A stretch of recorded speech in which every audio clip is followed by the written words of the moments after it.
Failure is a great teacher. I have tried and I have failed. I have tried again and I failed again.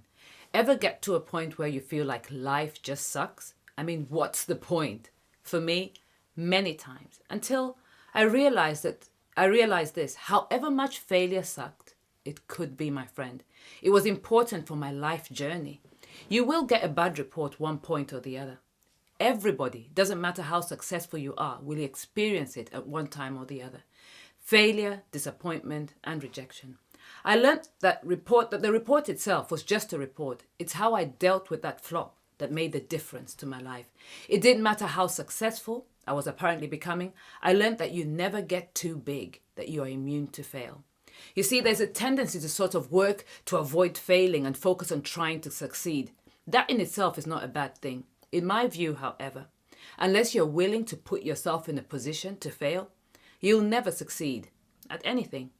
Failing will submit you to a process of self-examination, analysis, and scrutiny. Only in humiliation do you look at yourself closely in that examination and you have an education about yourself. It makes us work twice as hard, makes us dig deep into our reserves, and there we discover what we're made of.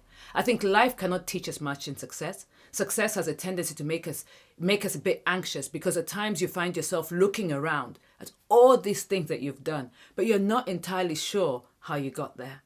Someone once said to me that success is going from failure to failure without the loss of enthusiasm. Defeats, disappointments should make us stronger. Failure should drive us forward. Once we accept that it's part of the natural process of creativity, you then begin to understand that it has a place, but it doesn't have to be the full stop in the natural sentence of our lives. My friend Paul says this: we've been surrounded and battered by troubles, but we're not demoralized. We're not sure what to do, but we know God. He knows what to do.